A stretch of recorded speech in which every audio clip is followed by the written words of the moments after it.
done really well at the state level, so it's an exciting thing. What is the state one? I don't know, and I hadn't heard the results of, what is it, do you know, Jason? June 4th or 6th. Okay.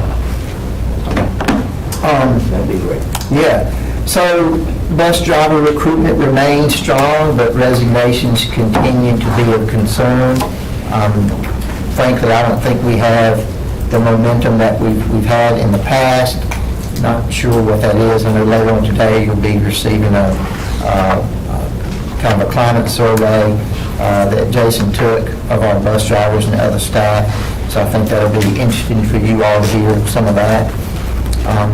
As it stands today, we have a total of 41 new buses at Rock Quarry Road, and we're expecting another 20 or 30 in the next few weeks, with 10 of those being propane. That will give us a total of 25 total propane buses in our fleet. And initial comments from the mechanics and the guys at the shop are very favorable on these units. And the reason the new buses aren't on the road is we're waiting for title and tags, and that takes a little time to work through DMV. Mechanic vacancies remain about the same as they have been. I think last month I reported we had 16, 19 or so out of 60 some. We did make an additional purchase of fuel recently and continue to monitor the pricing on that. I'm sure you all know that things are still in flux with the markets, but we continue to keep an eye on that to make sure we'll have enough to get through the year and also to start the beginning of the next school year. And lastly, our new Director of Field Operations is Christy Estes. You all approved her a few weeks ago. This position has been vacant for some time, but Christy is a long-time employee with the district. I think maybe 35, 36 years. She's been here a long time. She's wide on experience and deep too. And so she's our new Director of Field Operations and will be assisting Jason as we move the department forward. So it's great to have Christy in that position. For M&O, obviously, the heating season is thankfully behind us, and that brings more challenges with the warm weather and HVAC. M&O staff will continue to respond to the events that we have with limited staff. I will note we are less reliant this year on outside vendors than we were last year, just to where we are with budget concerns at this time of the year. Overall staffing levels in M&O remain pretty constant. With CNS, they are beginning the process of validating CEP schools for next year. There's some hope, optimism that maybe we could add additional schools, but I wouldn't take that to the bank until we get the numbers and see where things shake out, but they are working through that. And then the week of April 27th, concluding with Friday, May 1st, is School Lunch Hero Week.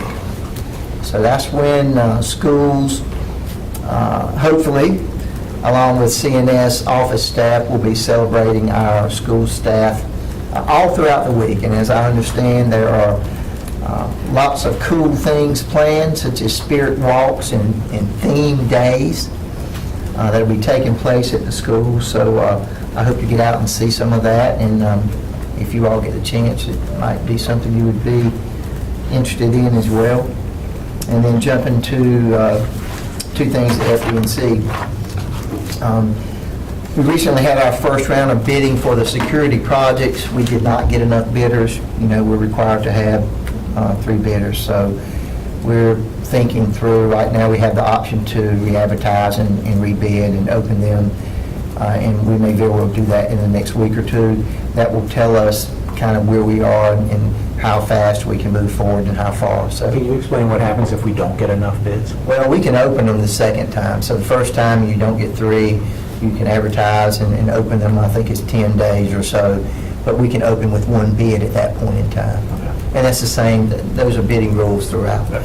And then, Mr. Hirsch, I mentioned to you before the meeting, and I know that some of the FD&C staff may be surprised when I say this, but you all mentioned some months ago about information and different ways of communicating. And so we have had some staff that have been vetting some dashboards, okay? There's all kinds of stuff out there.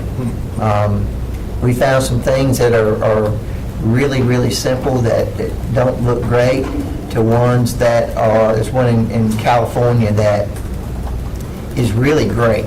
And it brings a lot of accountability to the data that is presented. And so I think and hope and believe that in the coming months, maybe we'll be able to share some of those thoughts and ideas with you.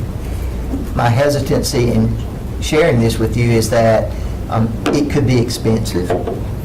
But at the same time, the positive of it is that it could also be integrated into the other planning aspects that are going on now with FDNC and school planning, with the ArcGIS stuff, and navigating. You all have seen a little bit of that, I think.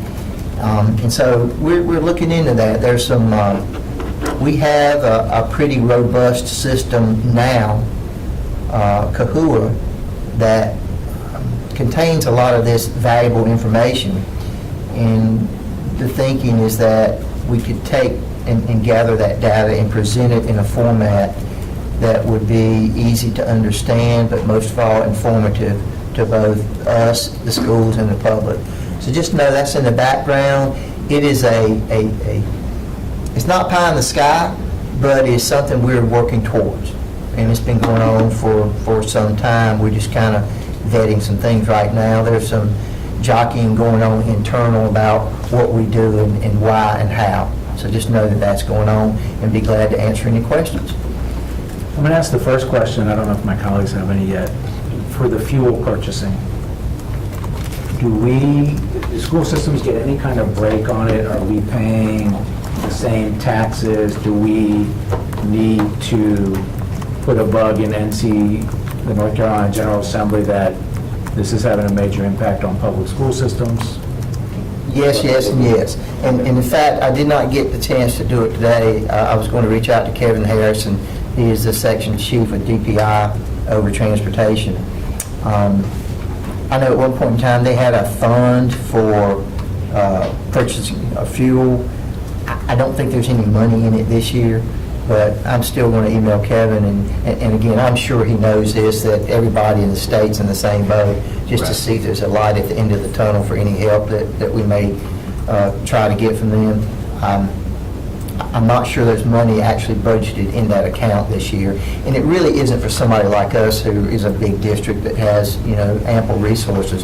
But at the same time, any help that we could potentially get from the state in helping us with this could be appreciated. Any other questions for operations update? All right, thank you very much. Moving on, if I could get a motion to approve the March minutes, I would appreciate it. So moved. Second. Chair, I just wanted to put on there, it's just a mild correction because I wasn't on there and I wasn't at the meeting. I just realized when I pulled it back up. On the March minutes? Yeah. Sorry about that. That's okay. I was not at. Can I accept that as a friendly amendment to the motion? Sure. All right. Yeah. So motion to approve the minutes as amended with Ms. Caulfield's amendment. Anyone else? All in favor, say aye. Aye. Opposed, nay? All right. Ms. Pulliam? Glenn was called away on some urgent family business. He wanted to be here today. He just wanted me to send his apologies for being absent. All right. As you know, we met with you in March to talk about some schools that are currently underutilized that might benefit from a calendar change to reduce their capacity by either going from multi-track year-round to track 4 or multi-track year-round to traditional. So today we're going to bring you initial recommendations. What we did between March and now is canvass the community, went and had some thought exchanges as well as virtual information sessions, and gathered a lot of feedback from the community before we finalized any specific recommendations. So the goals for today are to review that feedback with you and then to dive into the specific recommendations we're making at this time, and then of course outline where we are in the process and what to expect next. This work aligns with Board Policy 4150, particularly Section A1D on operational efficiency, and in 3 core areas of our strategic plan: family and community engagement, equity-focused practices, and effective operation services and facilities. As a reminder, this is the tail end of the planning for the 26-27 school year process. We started that with last year's forecast. We've made an enrollment plan, we've looked at cap schools, and now we're looking at what else can we support before we start work on the 27-28 plan. Because you have a lot of slides, kind of ask as we get to certain points, open it up for questions. Perfect. Okay, thank you.